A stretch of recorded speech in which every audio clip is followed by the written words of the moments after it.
Hi, this is Melissa. I decided I needed to just play. So I picked up this butterfly cover die from Pink and Main a couple months ago when I was helping out at their booth. And this is my first chance that I got to play with this. So I had this idea, thought maybe you'd like to join me with it. So I'm running this cover die through my Cuddlebug. Now, okay, so my birthday was a few days ago, and I was talking to my sister about my elbow just really killing me. But, I can't exactly give up work and as much as I'd like to.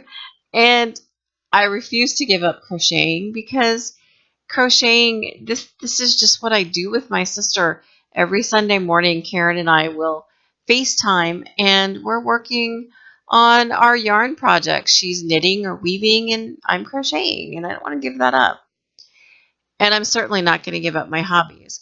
So I was telling my sister Teresa about this and she sent me the regular size Gemini electric die cutting machine, and although I can't use it in my videos because of my setup, I'm just today I'm using my Cuddlebug. And so, and I'm just cleaning up my die and the back of my card so I can show you what the die looks like. So, as I said, this is the butterfly cover die from Pink and Main. Isn't it pretty? And this is just so cool. And it has a sentiment window. And you're just going to love it. Anyway, and this is what it looks like when you cut it. And you can leave it just like this. Bend up the butterfly wings and you can create a 3D effect. But that's not what I wanted to do. I had this idea, crossing my fingers that it works. And so as you can see, there's that tiny little butterfly body there.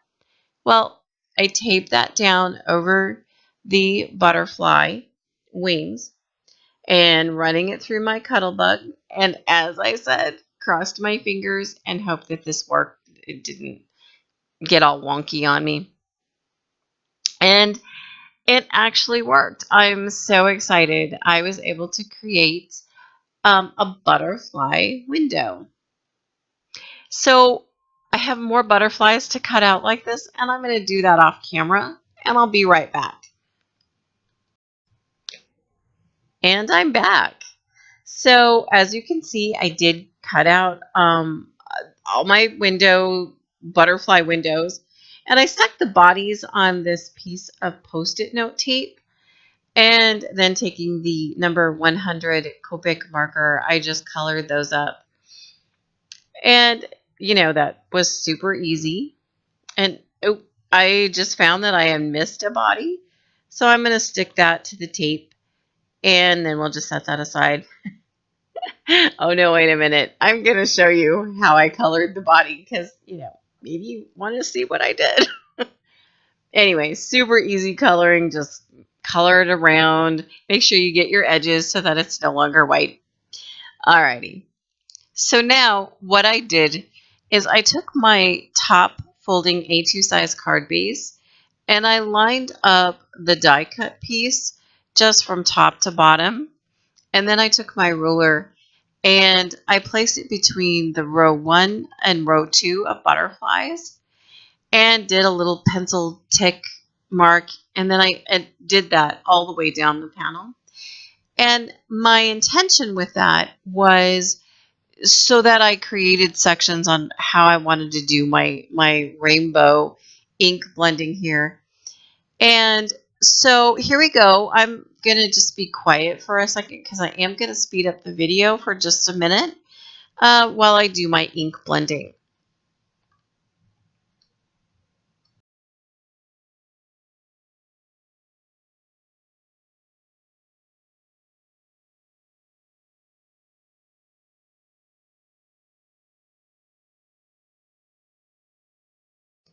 And as you can see, I am doing, as I said, a little rainbow here.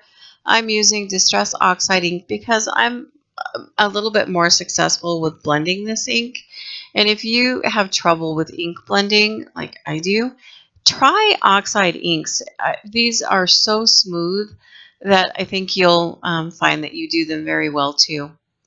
So I use candied apple, carved pumpkin, squeezed lemonade, salty ocean, and wilted violet.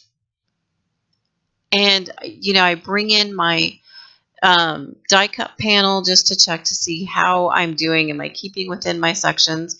And in the end, I'm not. But it still turns out so pretty. Okay, so I'm just going to finish my blending here. I'm going to bring in that wilted violet.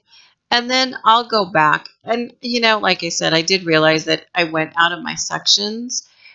But that's okay. I actually like how that panel or that part right there is kind of white. I had intended it for it to be whiter, but in the end, when I put my sentiment on, it gave it a halo effect, and I really, really liked that.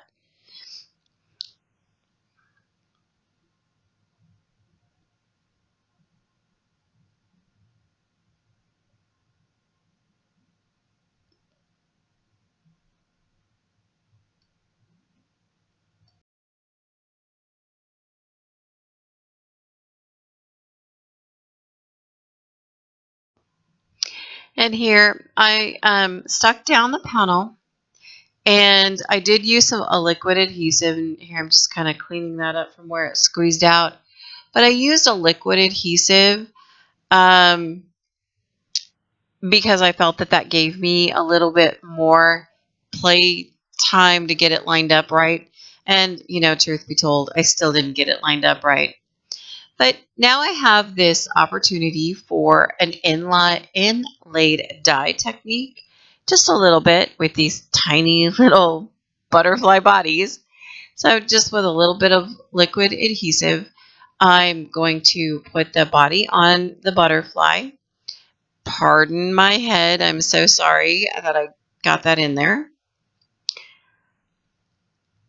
And okay, so I maneuvered that around a little bit to get that in that section. And now I've got a lot more bodies to go. So again, I'm going to go off camera and finish that up. I'll be right back. Okay, so I kind of forgot to press record on my camera when I did the sentiment, but let me explain what I did. I put some Sizzix double-sided adhesive on some black cardstock, and this Sizzix double-sided adhesive is a little bit thicker, and so I kind of had a hard time getting it to cut completely through the cardstock as well as the release paper. So I kind of had to, futz with it a little bit to get it to come out of the, uh, to release. And my original intention, as you can see, I actually cut this out 4 times. And so my original intention was to go ahead and layer up that sunshine sentiment. And this is the die from Pink and Main. But I had struggled so much with the adhesive that I just, in the end, I was just done. And I decided just to go with a single layer. And so now I'm just pressing that down to make sure that it is truly adhered. And then here is the My Sunshine Sentiment stamp set, also from Pink and Main. And I chose to use the words sending you. And, as an afterthought later, it was like, oh my goodness, I should have moved sunshine up just a little bit so that I could also use the words that's in that set that says, and rainbows. That would have been absolutely perfect for my card. But again, it was an afterthought, but it's okay. I did go ahead and put the card with the sentiment stamp in my Misty because after all this work, I didn't want any more mistakes.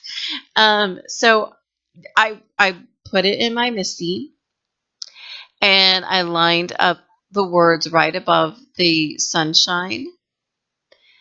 And here I'm just checking to make sure that it's straight. And closing the door on my Misty so that I pick up the stamp. Then I'm going to ink up the stamp with ink on 3 blackout ink. And this is a nice ink. I actually bought this, oh, I don't know, several months ago. And this is really my first time using it. And it works pretty nice. But I did go ahead and double stamp the sentiment because I wanted the stamped words to be just as bold as the black cardstock that I used to cut out the word sunshine. So double stamping that. And there you go. There is my card. And I'm just so happy with this. It turned out really pretty. I hope you think so too. And as I said, my original intention was to layer up those dies, but I wasn't going to even try anymore. Okay, so I also love making coordinating envelopes. And so with the butterfly background stamp, I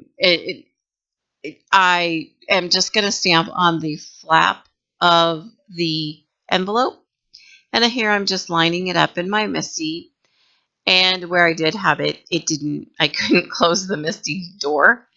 But anyway, again, I am going to use the ink on 3 ink, but I was toying with the idea of maybe should I emboss this? But I just decided to go with the ink since it was right there. And with this stamp, I found that I am having a hard time getting a nice, clear impression. So I don't know. Maybe what I'll need to do um, is stand up, and maybe that way I have a little bit better leverage, or maybe using a towel to rub it across the top. Maybe that will help too. But anyway, but I did double stamp it, and I'm pretty happy with the impression that I did get. And what I'm going to do is I'm going to bring in those same ink colors, the oxide ink colors, and do the same type of ink blending in my rainbow order. And I'm using the Recollections brand envelopes.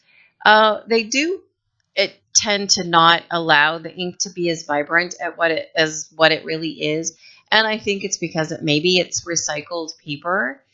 But it's okay. It's still a very pretty envelope in the end.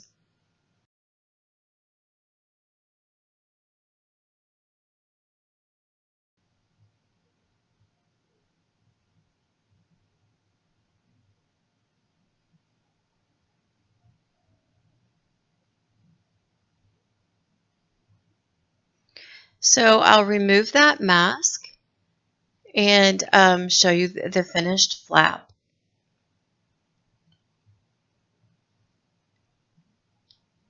And then here's my final card and envelope. I think it turned out so pretty. I'm so happy with this. I hope you enjoyed it too. And if you did, please give me a thumbs up. Thank you so much for joining me today. Have a good day.